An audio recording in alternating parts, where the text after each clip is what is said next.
Hello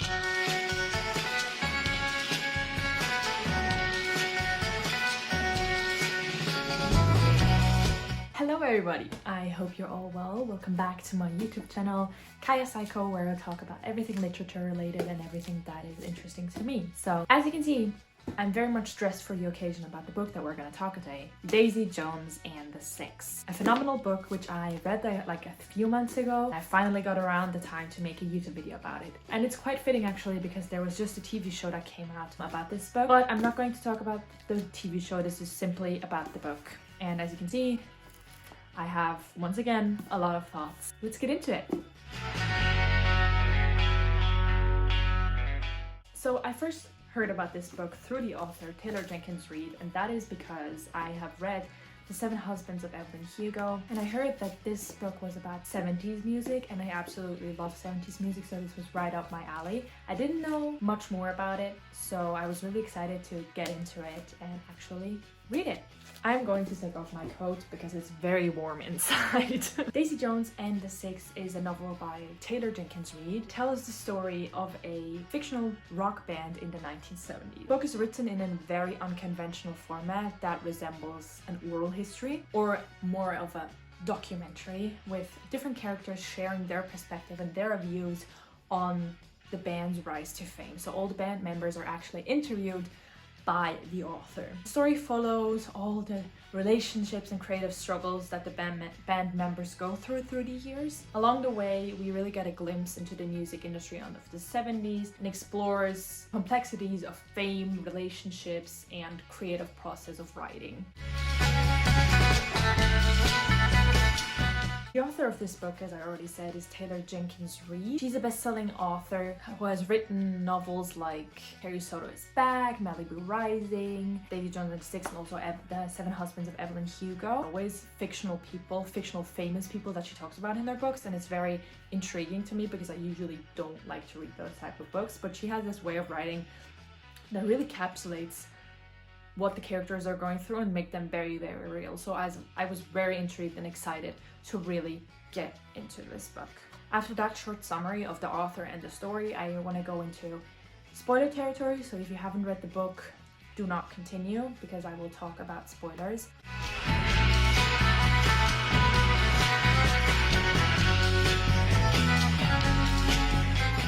Also, a quick thing that I said that I will focus on the book and not the TV show because I actually haven't seen the TV show yet. I did that on purpose because I didn't want it to misconstrue what I had in mind for the book before I made the video. I have some mixed feelings about the show of what I saw, like the trailers and stuff, but the music, they actually did the music of the band. It's so good. Go give it a listen. I'll link it in my description. It's so good. The whole album totally encapsulates 70s music, and you really should get into that. So yeah, but I will include pictures of the show just to make it more visually pleasing for you as a watcher to kind of imagine the story more. And also I will not really go into what happens in the book specifically. I will be more talking about an analysis of the book and especially about the theme of relationships and love. So if you want to really see a video that goes into the whole story step by step, this isn't a video for you. This is more of some things that went through my mind while watching that I would really like to share with you now.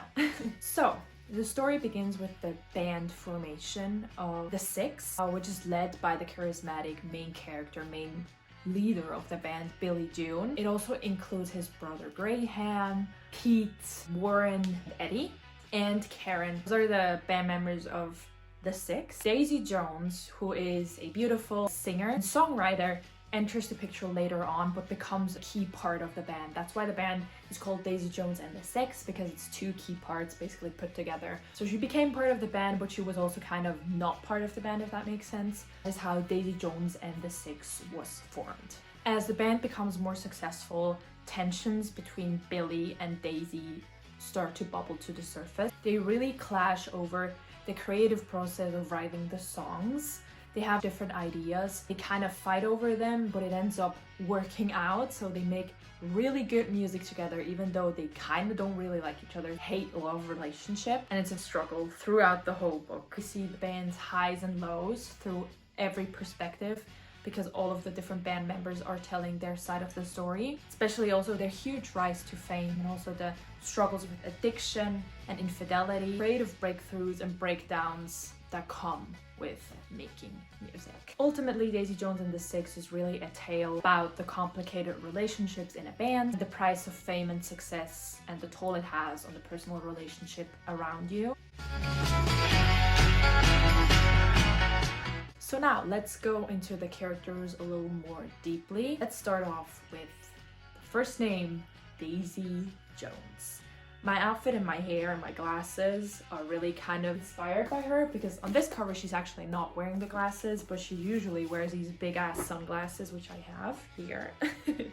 And this one is also kind of inspired by Daisy. Daisy is the main character of the book, and she's also present in the band itself. Comes into the band a little later, and she's a fascinating character. She's young, beautiful, and incredibly talented, but she also really struggles with a history of drug addiction and the need to feel love, because she's kind of a nepo baby. No, she is a nepo baby because her parents were famous in LA. They never supported her, like they never gave her love, and she never felt like she grew up in a healthy family. So she really had to learn from a young age to fend for herself, and you can notice that in her character. She's very confident. She's very, don't want to be controlled. Fuck you if you don't like me. I don't care. I am myself. And I really love that about her. But this need to never listen to anyone else causes tensions in the band, obviously, and especially when Billy doesn't agree with her, it leads to a whole chaos. There's two quotes that I think encapsulate Daisy perfectly. This is actually when she meets with a songwriter. He kind of takes credit for her work, and what she says is, "I had absolutely no interest in being somebody else's muse. I am not a muse, I am the somebody, end of fucking story." Literally, look what I wrote. I wrote Slade. Because that's what she did. That quote, perfect. In another quote, one of her only friends, another fellow disco star singer, Simone Jackson, describes Daisy as the following: "If the rest of the world was silver, Daisy was gold." To be talked about like that, oh my god. But yes, that is Daisy Jones for you. Do not mess with Daisy Jones. Now, next character on the list is Billy Dune. Billy Dune is the lead singer of the Six. He is a complicated character, let me tell you. He is very... how do I even start? Basically, he's deeply committed to his music, which is good, but he's also struggling with a lot of personal demons. He's a recovering alcoholic. He's very prone to anger and violence. His relationship with Daisy really only exacerbates these problems. He's also married to Camilla, which he meets before they get very famous. And Camilla's and Billy's relationship is a roller coaster. I will get into it later. Very confident, but also very cocky, and doesn't like when people do not share his opinions. He also never really listened to the other people about choices in the band. It was always him who ended up making the decisions, and he didn't really give a fuck what other people said. Now moving on to Camilla. I am a Camilla defender. Well, you don't even really need to defend her. I think she's my favorite character in the book. She's married to Billy. She's very strong and independent, and she is a stabilizing point in Billy's life. Like, without her, he would have been completely lost from the very beginning. Like, my guy would have died at the age of, I don't know how old you were, but like right at the beginning. Their love for each other constant through the book. They have their problems, but Camilla Dune, she knows what she wants and she will not settle for less, okay? She is incredibly committed to Billy and the family. Yeah, I'm a Camilla Dune defender until the day I die. Now, Graham is Billy's younger brother, sweeter and kind of the opposite of Billy. It's actually his idea to form the band, but he knows he can't do it without his brother. And Graham's the good guy in the band. Also suffers a lot on the hands of his brother, underappreciated, and he also has a relationship with Karen, golden retriever type guy. And I love him, and he only deserves the best. And there's Warren Royas. He is the drummer of the band. Graham, by the way, is the guitarist. Warren, the unbothered queen. Like, he is always minding his own business. He doesn't get involved in the drama. He's just having fun. And honestly, we gotta appreciate him for it, because this band, yeah, it's a lot. So we stand an unbiased, uninvolved, unbothered king, honestly.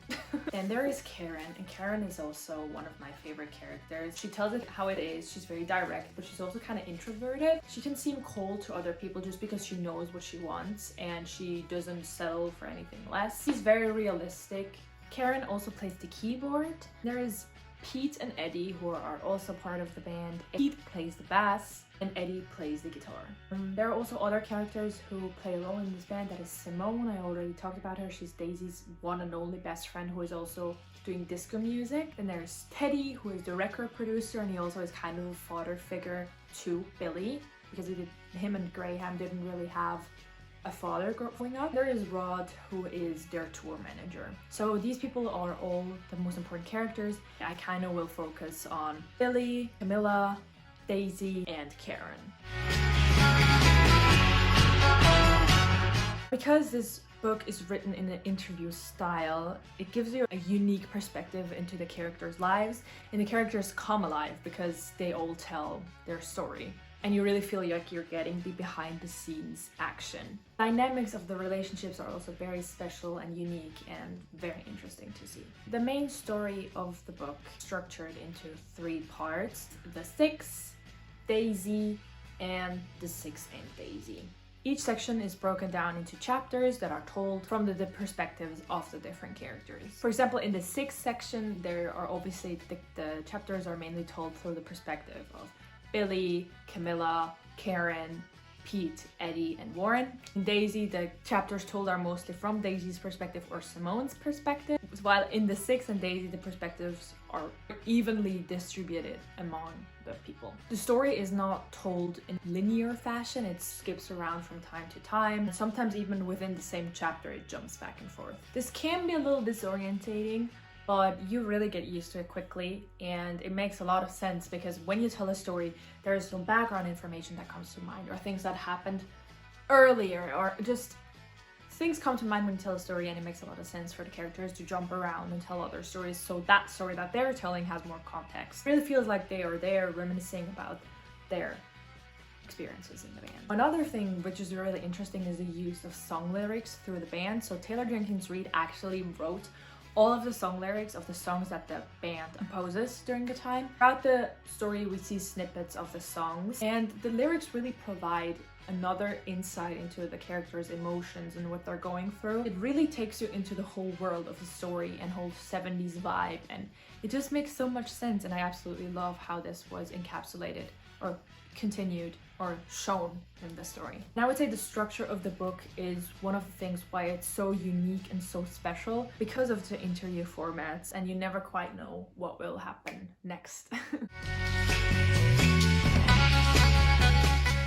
I now want to go into some themes that I noticed while reading. The biggest one, of course, is the one about music. Music is a central theme in Daisy Jones and the Six. It's one of the book's most powerful and captivating aspects. Throughout the novel, we see the characters pouring their hearts eventually into music, performing live in the record studio, writing song lyrics. The book captures this energy and passion, and you really can feel the heartbeat of all the people in the crowd or what they're going through, and it just makes you feel like you're actually there with them. Their livelihood, it's what they want to do, and it's beautiful seeing how they put the emotions and the things that they're going through into the song lyrics, which is also available to you. One of the things that was very interesting to me as someone who doesn't have any experiences with songwriting was to see the creative process behind writing the songs of Daisy Jones and the Six. We see the band members trying to come up with lyrics that they can put into their songs, trying out different chord progressions and rhythms, constantly refining their sound, trying out new things,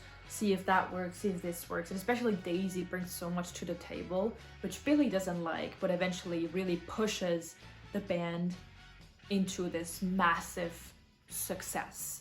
That is really Daisy's doing, and Daisy comes into the band and questions why the songs were written that way, if they could make a duet out of it, which the duet of them, Honeycomb, ends up being one of the most successful songs that they ever did and really pushes them into the charts. And it really gives you a behind the scenes of how hard or how much effort actually is in these songs. And it's also an ode from Taylor Jenkins Reid that she shows us how hard this is, and it makes you love songs and songwriting so much more. And also appreciate the art form that it truly is. Like, I can never imagine doing that. Like, that is so foreign to me, and I love reading about it because it makes me feel like I actually know what's going on.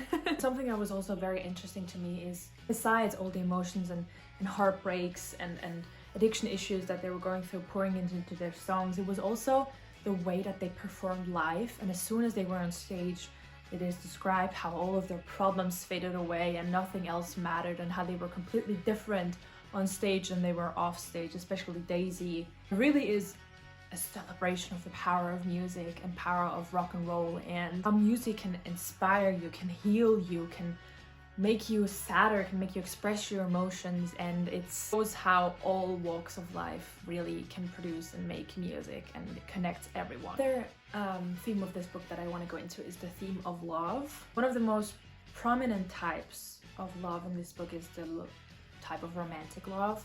A love triangle between Daisy, Billy, and Camilla. Billy is married to Camilla when he first meets Daisy.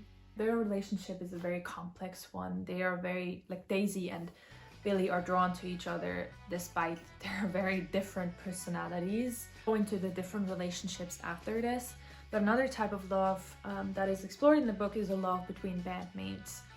The members of the Six are like a family, and they have a deep love for each other. See how the Six take Daisy into their family is really heartwarming, especially knowing that Daisy didn't really have that in her upbringing. Another form of love is also friendship, especially the friendship between Daisy and Simone, and Karen and Camilla. Both of these pairings, they bond over their shared love of music, and they support each other through the ups and downs. And their friendship is kind of a reminder that love can come in many different forms, and it can be just as powerful and transformative as romantic love. The theme of love in Daisy Jones and the Six is a very prominent one and complex and multifaceted one. Explores the idea of love in so many different ways. I absolutely loved it, and it is a testament to the power of love. So now I'm going to talk about the different relationships in this book, and I just want to say that I'm going to be focusing on some of them, not all of them, ones that impacted me personally the most. The first one is probably the craziest one and the most prominent one, Billy and Daisy. I have to say, and that is controversial, I am not a Billy-Daisy shipper, just because I am very committed to my girl Camilla, and I think she deserves the best, which by the way is more than Billy. But anyways, I do not ship Billy and Daisy. Not a Billy-Daisy truther. The girlies just have to accept that. But I will go into their relationship now. Now, at the start of the book, they are both rising stars, and they come from very different backgrounds, have very different personalities. Billy in the beginning says that he doesn't know who Daisy Jones is, and he doesn't really care about her.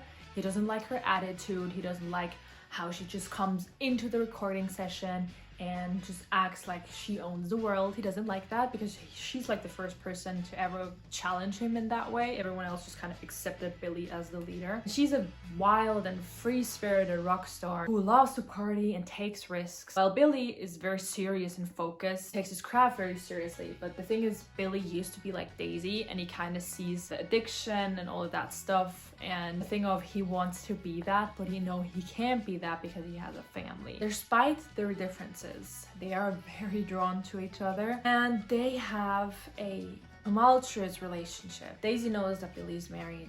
Billy knows that he's married, but that doesn't stop them from doing what they do. The most interesting thing about their relationship is the way that it's fueled by their love for each other and complicated by their desire for creative control. Both characters are fiercely independent and ambitious, and they want to make their mark on the music industry. This creates a tension between them as they struggle to balance their love life with the desire to pursue their individual dreams and goals, and actually hating each other, but obviously also loving each other. As I said, Billy sees in Daisy his side that he was before he learned how to deal with his addiction. Both of them see each other as soulmates because they understand what they're going through. What I need to say is that Billy in the interview denies any type of real relationship with Daisy. The only thing that they actually did was kiss each other, but they always exchange like these flirty looks when they sing their duet on stage. But apparently after the kiss, Billy was like, no, I can't do this. But as I said, as this is told through each perspective, you never really know what happened. You don't know if it went further than that. You don't know if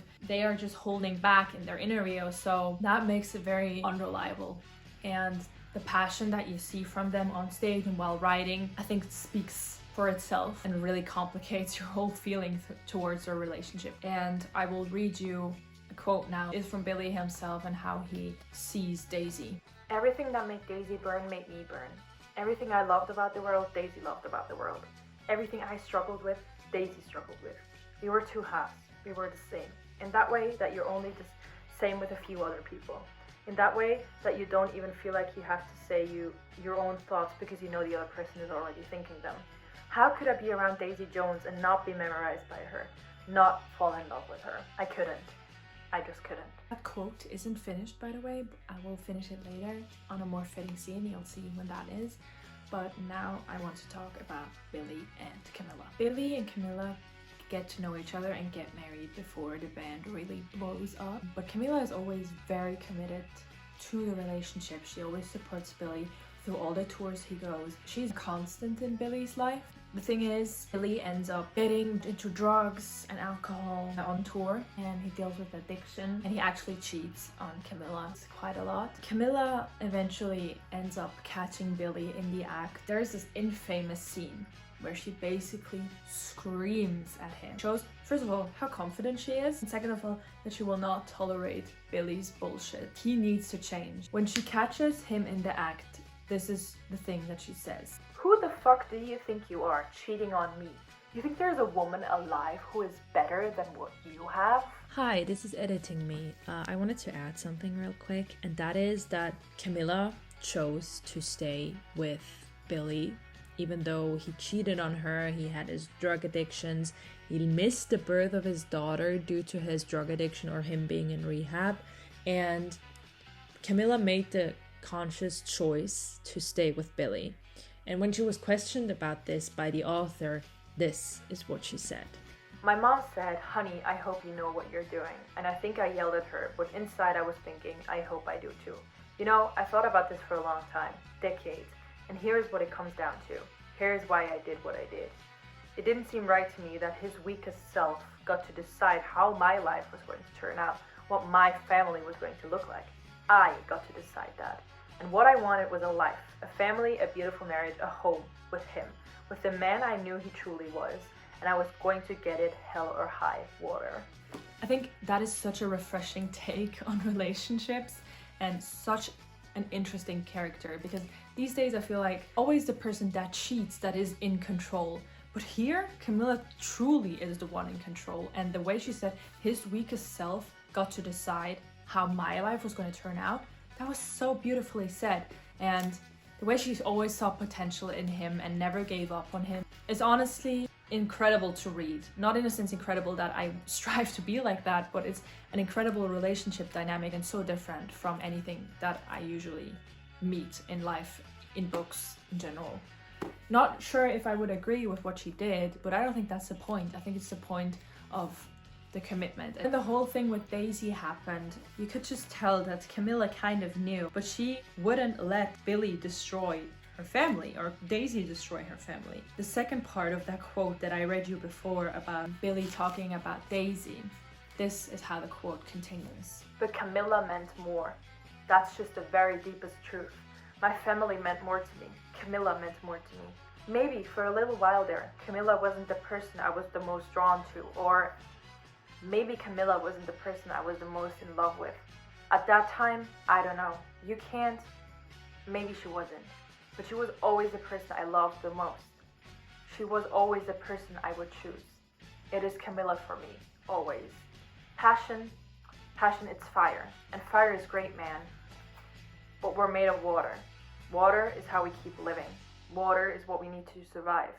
My family was my water. I picked water. I'll pick water every time, and I wanted Daisy to find her water, but I couldn't be it. That quote stuck with me for such a long time.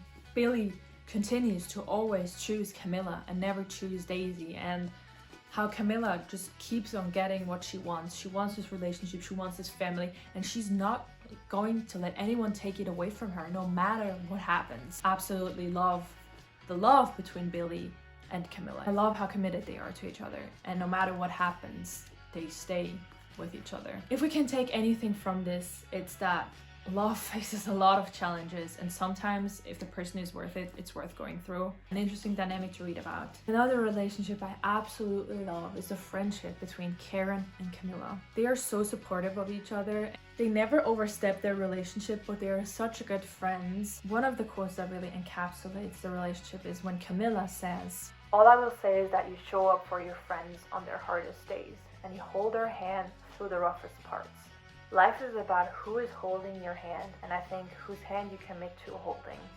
That is so beautifully said, and especially Camilla is with Karen through the whole of the abortion scene, and Camilla just is the friend that you want to have and who gives you advice and who really supports you through it all. Another weird, interesting dynamic is between Daisy and Camilla, which you maybe first wouldn't expect. There's this weird respect between the two of them, and Camilla has this power that she's able to see through people instantly, and she sees right through Daisy. And she also encourages Daisy so often. She's so kind-hearted to her, even though she knows what's going on. Daisy says this. Daisy says, Camilla looked at me for a moment, and then she said something that changed my life. She said, "Don't count yourself out this early, Daisy. There are all sorts of things that you don't even know yet." That really stuck with me. That who I wasn't already determined. There was still hope for me. And Camilla keeps this going, and Camilla kind of always encourages Daisy, but in the end she ends up telling Daisy, "Listen, Billy will always choose me. He will never choose you. So you need to back away from this band before you destroy yourself." And Daisy eventually leaves the band because Camilla asked her to. And that is such a insane dynamic, and I absolutely love it. The respect these women have for each other and how it complicates through Billy this whole relationship. And it's never been about pointing fingers at who is doing mistakes. It shows you that the person who was always in power was Camilla, and usually when there's a love triangle, it's always the two women pitted against each other. And in a sense they were two here because they were fighting for Billy, but it never had to do with the other person. They would never attack the other person because they knew the circumstances that they were in were so special, and it had nothing to do with wanting to outsource the other. It was very much more about the love that connected Billy and Daisy to each other, and the way that they saw each other and were two halves, which only music can make you connect like that, I feel like. I really don't want to say love triangle because I feel like it really minimizes everything that went on. Such an interesting exploration of that relationship, and one of the most unique ones I've ever read. Another thing that this book also does amazingly is the difficult way of recovery. It shows it in its most brutal form. Many of the characters struggle to overcome their addiction and barely make it out alive. For example, Billy goes through multiple visits to rehabs, but he ends up relapsing, and it's really a long-term nature of these drugs, or the effects that these drugs have on him. The novel obviously, of course, also touches on the external factors that can influence addiction. The pressures of fame in the music industry are shown to contribute to the character's addiction. They are constantly under scrutiny and expected to do their best, and only their best, and nothing else matters. It also really shows the whole drug scene in the music industry of the 1970s. How normalized drug use was, and how difficult it was to stay away from them. Now, to move on from the themes, I kind of want to go into the analysis of the narrator. The thing is, this book is told through a multitude of unreliable narrators. Most of the characters are quite self-absorbed and just want to show themselves in the best light, which means that they might fabricate a story so they end up looking like the good guy or girl. This is what makes this all so much more fascinating, because you are left sitting there piecing together what actually happened. Like, it happens that sometimes the character is saying this, and then the next line the character is saying the complete opposite. So it's really interesting to see how they kind of talk over each other and how they don't remember it the same way, or maybe on purpose, maybe not on purpose, because it's been a long time since they talked about it. It really allows you to picture the characters in your own light and see who is innocent and who is not innocent. And the big reveal what ends up happening is that the person that is writing, conducting these interviews is actually Julia Dune, which is the daughter of Camilla and Billy. And for me, when I read that, that changed everything. Because you begin to question yourself, is anything that Billy, Camilla, or Daisy told you real? Camilla and Billy, it was their daughter. Would you tell your daughter everything? Would you tell your daughter how unfaithful you were to your wife? I feel like there's so much more there, and you, like, everything that you thought you knew completely gets twisted and thrown out the window, and you're left sitting there like, was any of this real? Was any of the relationships real? And done so well, I think.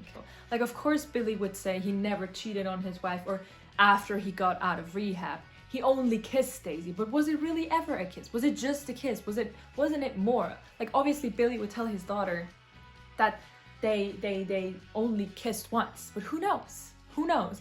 And I mean, Daisy maybe held back a little because she knew that she didn't want to completely ruin her daughter's perception of her father. And also Camilla maybe didn't want to hurt her daughter in the process of it all. That is the masterpiece that is Daisy Jones and the Six. What ends up happening with the whole Billy, Daisy, Camilla relationship, by the way, is that Camilla and Billy stay together. Daisy doesn't have any contact with them, but then Camilla ends up dying of an illness, and she writes in an email that Billy and Daisy, at the very least, owe her a song. So in the very last moments of Camilla, she basically gave Billy the permission to date Daisy now, which was so interesting to me. And the way she said it, at the very least, they owe me a song. Beautifully done. Camilla, the woman you are, absolutely love her. She is my everything, and she only deserves the best. So yeah, at this point you probably know what I think about this book. I think it's a masterpiece. I went into it thinking it was just going to be about music and rock and roll, but it ended up being about so much more, about love, about relationships, about addiction, about tragedy, and I felt with the characters and I only wanted what's best for them, and I'm completely blown away. I read it in one day, so that's all you need to know there. Obviously I didn't like Daisy and Billy because I don't think that they brought out the best in each other. I think Camilla brought out the best in Billy. If that's the opposite way, that can be debated about. But I absolutely loved the women in this book. Daisy, Karen, and Camilla are my favorite characters. And yeah, if you haven't been convinced yet, then I don't know what to tell you. Well, yeah, this was my video about Daisy Jones and the Six. I hope you enjoyed it. If you did, like and subscribe, and I'll see you in the next one. Bye bye.